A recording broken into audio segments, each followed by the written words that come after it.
excelente colocação, velho, porque a gente vai entrar, inclusive, agora num ponto delicado, que não é muito abordado. E delicado por quê? Porque a gente fala de intimidade. A Bíblia vai falar de intimidade. E nós precisamos trazer esse ensino para você. Ali no verso 20 e 21, você vê que fala, né, namoroso dos seus amantes, cujos membros são como membros de jumento e fluxo como fluxo de cavalos. Algumas versões falam até na própria ejaculação. Enfim, é delicado? Sim. É um ponto para estarmos trazendo a qualquer momento, em qualquer roda? Não, porque nós vamos falar de intimidade e isso tem que ser algo muito guardado. E a Bíblia não trata tão abertamente assim a todo tempo. Então, existem ambientes específicos para serem tratados. E nesse ambiente aqui, onde Deus vem trazendo essa questão da prostituição, da profanação do templo, e aí usa comportamentos de meretriz como exemplo, ele traz isso aqui. E o que eu quero trazer para você é que quando Deus fala sobre essa busca dessas mulheres por homens com essa característica, eu vou fazer uma comparação para você entender. É normal um ser humano de 2,10 metros? Não. Mas ele existe. Nós sabemos, principalmente em meio de time de basquete, o menorzinho tem 2 metros. É normal um ser humano de 1,5 metro, adulto, e não ser anão? Não, não é normal. Mas existem pessoas que não são anãs, não sofrem do nanismo, mas elas têm 1,5 metro, 1,55 m. Existe pessoas com as características com que está sendo narrada aqui na Bíblia, possivelmente homens. Existe, sim, mas não é normal.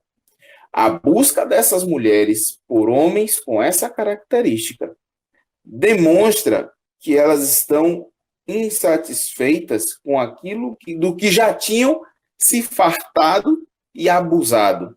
E agora elas querem homens com características que, se você parar um pouco para pensar, você vai ver que vai haver um excesso no uso do corpo. Vai haver degradação. Vai haver, vamos dizer assim, até mesmo violência no uso do corpo, porque não é normal um corpo de mulher receber, como a palavra nos diz, um homem com membro como de um animal, um jumento, como está trazendo aqui. Gente, não vamos romancear a Bíblia, porque a Bíblia não é romance, a Bíblia é fato. As parábolas trazidas aqui são coisas que foram praticadas. Então, ou melhor, desculpe, aqui não está falando de parábola, mas está falando de profecia.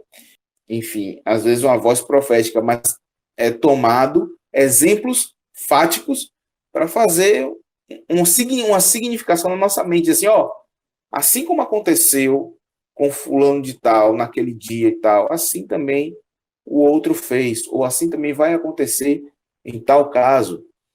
Tudo aqui, gente, não é historinha, é fato, né? Então, essa relação de degradação, ela representa uma relação espiritual também degradada. A relação marido e mulher, ela reflete o mundo espiritual.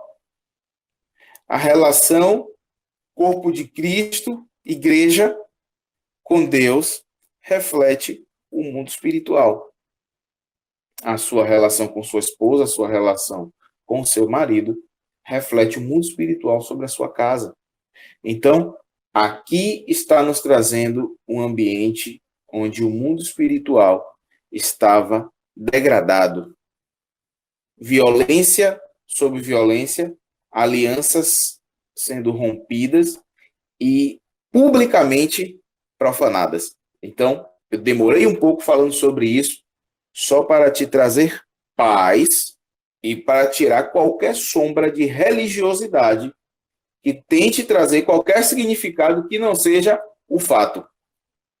As mulheres se prostituíram e buscaram homens que não apenas usassem do corpo dela para o prazer, mas que fossem no nível ao ponto de chegar à degradação. E isso fala de mundo espiritual. E nós vamos ver, então, dessa forma, porque Deus traz tanto juízo sobre Samaria e Jerusalém, porque elas desagradaram tanto ao coração de Deus. E aí agora você está vendo, porque foram relações extremamente degradantes e o pior de tudo, agora uma decisão pública. A gente está vendo aí, importante de novo, né? Deixar muito claro que a linguagem é uma linguagem figurada, então não é uma linguagem para mulheres, é uma linguagem para todos nós. A mulher na Bíblia, ela representa, uma das representações que ela é a igreja, ou o corpo de Cristo, ou aqueles que são herdeiros de Deus, ou os coparticipantes da glória de Deus, tá? Deus, ele é tratado, ele se relaciona com a humanidade e utiliza o feminino para falar da humanidade. Então você, meu querido irmão, você também que ainda não se identifica como irmão em Cristo Jesus, entenda que essa palavra é para aqueles que se identificam como filhos de Deus, homens e mulheres, dizendo que a gente tenha essa ideia da santidade. E olha só que interessante, você fala assim, poxa, Deus está só com ira, com ira, com ira. Uma coisa muito importante é que Deus, ele não vai deixar de ser quem ele é. Né? E o pastor Guilherme sabe que eu gosto, o pastor Mestre Guilherme sabe que eu gosto muito daqueles termos que Deus fala que ele é longânimo, que ele é compassivo, que ele é gracioso. E observe que, por mais que Deus esteja fazendo isso, existem algumas palavras. Aqui Deus está irado depois de muito tempo, tá? Mas alguns termos me chamam a atenção, como no verso 27, Deus diz, assim darei um basta à lascívia e à prostituição que você começou no Egito. Você deixará de olhar com desejo para essas coisas e não se lembrará mais do Egito. Muitas vezes nossos olhos saltam para a questão do julgamento, mas não percebem o motivo do julgamento. Deus não está julgando simplesmente para fazer mal. Está escrito aqui que, no final, estas nações, ou essa nação, no caso específico, né, ela vai se esquecer das coisas que ela fez no Egito, da prostituição que ela iniciou no Egito. Se nós observarmos também, tem em Ezequiel, né, Deus dizendo que vai se mostrar que ele é o Senhor. E você vai encontrar no mesmo capítulo de Ezequiel 23, Deus dizendo, assim vocês saberão que eu sou o Senhor. Então Deus trata assim conosco como povo de Deus, e existe uma esperança, a esperança de que nós não precisamos entrar no tempo da ira, mas ainda no tempo da ira é o mesmo Deus. Essa palavra de Ezequiel 23 me lembra muito o livro de Oséias, que Deus se afasta. Eu não sei se você percebeu que o julgamento de Deus foi se afastar da esposa. Quem trouxe a ação violenta foi a escolha da esposa pelos seus parceiros ilícitos. Foram exatamente os parceiros ilícitos que não queriam fazer bem à esposa, que estavam apenas se aproveitando dela, se aproveitando daquilo que Deus tinha investido em Israel, porque ele queria apenas usurpar. Mais do que o prazer, querido, nós temos um aprendizado do que é uma aliança. Eu não estou com a minha esposa e falando de questão de intimidade apenas pela questão do prazer. Independente do prazer ou não, existe uma aliança, e aliança é coisa santa. E as pessoas que vêm de fora não têm aliança. Elas querem o seu prazer. Elas querem usurpar do corpo da esposa. E quando eu falo do corpo da esposa, entendam do corpo de Cristo. Eu estou falando de você, homem e mulher. Observe que a negociação aconteceu por questões de poder. A esposa desejou o poder de belos comandantes, de governantes. O que é que nós temos vendido? Nós estamos vendendo nossa santidade pelo quê? Nós estamos vendendo a nossa santidade para poder ter um cargo, para poder realizar o que queremos, para poder ganhar uma discussão, para poder nos manter como sábios. Pelo que a gente troca a aliança com Deus? Porque Deus, quando a gente colocar alguma coisa no lugar de Deus, não interessa o que seja, isso se torna um ídolo. Então, os ídolos daquela época, eles tinham formas de metal ou formas de pedra, faziam-se estátuas. Só que o dinheiro pode ser um ídolo se nós não colocarmos ele no devido lugar. A sua mente pode ser um ídolo se você não colocar no devido lugar. Nós deixamos de fazer algo porque achamos que não é educado. Se Deus nos pede para fazer algo, a gente coloca a nossa mente e o nosso discernimento na frente de Deus, sendo que Deus que criou você, sendo que foi o Senhor que nos lavou. A palavra diz aqui em Ezequiel 23 que essa mulher se lavou para receber as pessoas de fora. E nós sabemos que a palavra de Deus é água que lava. No fundo, Deus fez a palavra dele para que ficássemos lavados como uma noiva adornada, preparada para a intimidade com o Criador de toda a terra e de todo o universo. Nós somos criados para sermos esposa. Fomos criados para, como humanidade, andarmos de mãos dadas com Deus e trazermos o melhor para essa terra. E Deus trata, sim, de intimidade na Bíblia. Que nós venhamos a reconhecer, estou falando para você, homem e mulher de Deus, e você que nos visita que ainda não é, para que você possa entender qual é o padrão que Deus trouxe para os seus filhos e para a sua igreja. Esse é o padrão que Deus quer. O padrão de Deus é, olha, nós teremos um relacionamento santo. Eu não quero usurpar de você. Deus não quer usurpar de você. Deus não quer se aproveitar dos seus dons, Deus não quer se aproveitar da sua vida, Deus não quer retirar as coisas de você, muito pelo contrário. Deus criou a terra, uma terra cheia de delícias, e criou você e disse, eu quero compartilhar o governo da terra contigo. Entende quais são os direcionamentos para que isso seja possível para todas as pessoas. Faz isso, porque aqueles que estão ao redor e que não querem pagar esse preço que eu paguei por você, porque quando eu te encontrei num deserto, Israel. Eu te encontrei num deserto, igreja. Fui eu que lavei o seu corpo, como a gente viu em Ezequiel, quando você estava ensanguentada e que ninguém olhava para você, que você estava lá desprezada, fui eu que lavei o seu corpo e te vesti como uma rainha. Fui eu que fui gracioso contigo. Fui eu que fiz uma aliança com você para guardar os meus sábados. Fui eu que desejei tratar você de maneira honrosa e não de maneira para se aproveitar, acariciando os seus seios quando você ainda era uma criança. Não sei se você entendeu que tem escrito isso aí. Tentando retirar de você, olhando para você e fazendo o que você pode dar para mim. E não tendo a responsabilidade.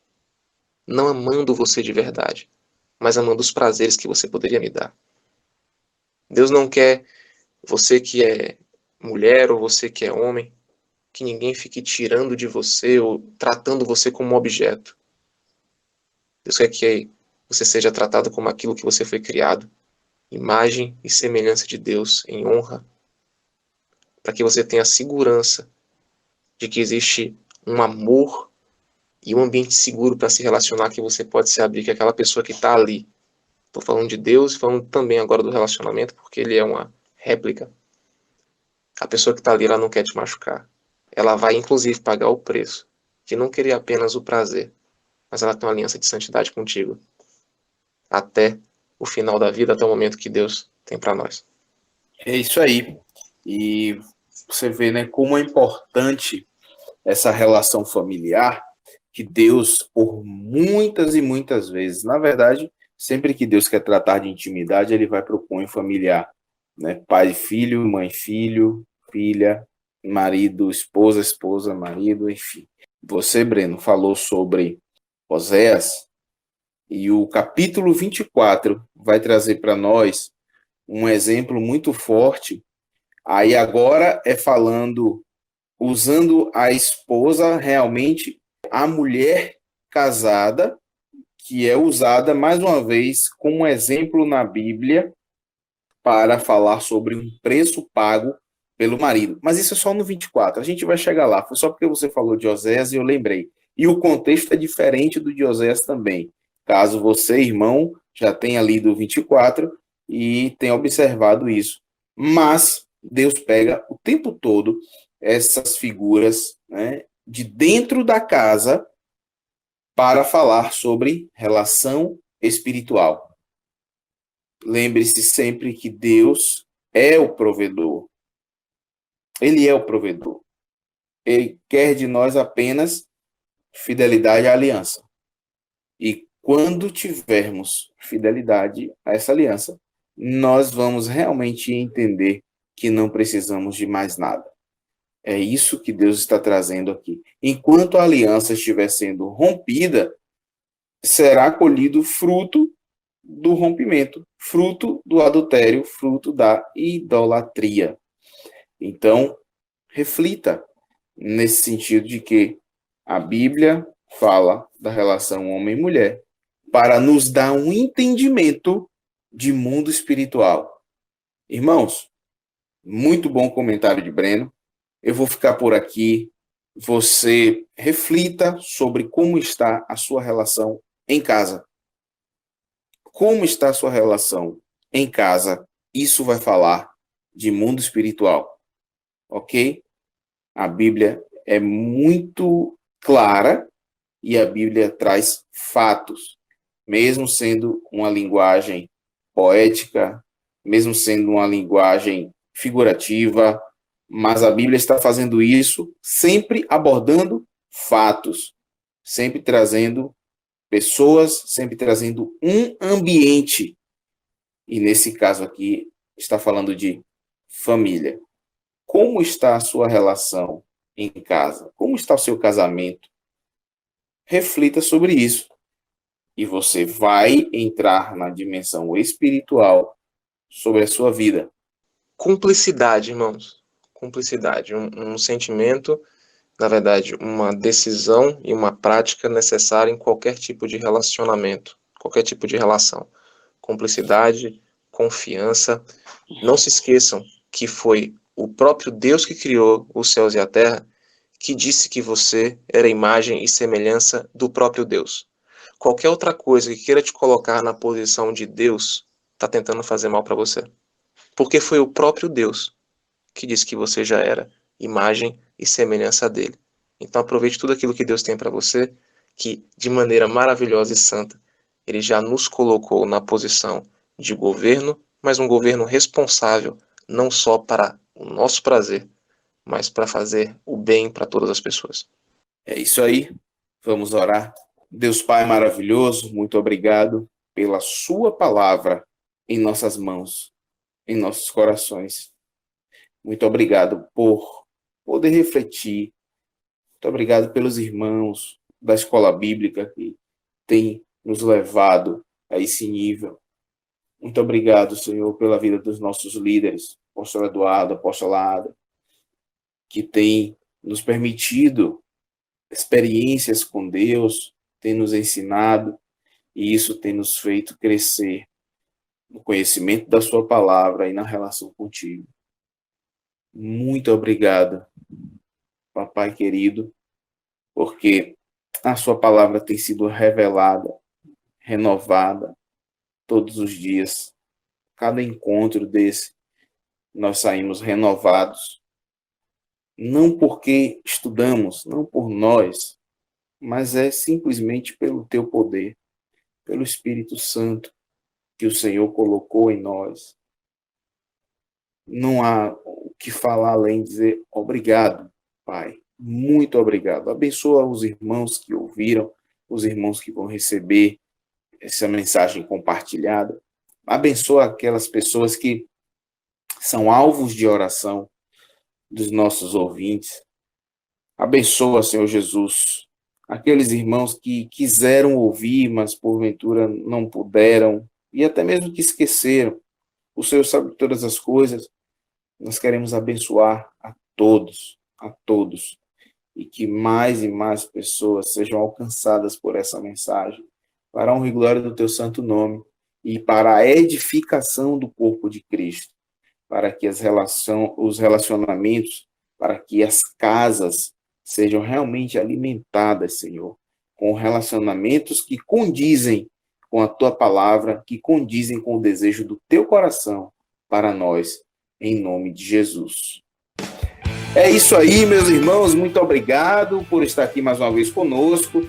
Compartilhe aí, jogue duro, faça um compartilhamento, deixe o seu comentário, porque nós vamos ser edificados através da sua vida também, ok? Se você tiver um testemunho, coloca aí o testemunho, aquilo que nós fomos usados, né? E ajudou você a romper um nível, ajudou você a ver alguma coisa. Enfim, o que a palavra de Deus, da forma como foi pregada, trouxe para você de novidade. Deixe o seu comentário, a gente vai ler e vamos, inclusive, testemunhar. Quem sabe a gente não cria algo novo, né? Um espaço para o testemunho e você participa, edificando ainda mais a obra de Deus aqui na terra. Tá bom? Muito obrigado, um abraço, que Deus te abençoe. Valeu!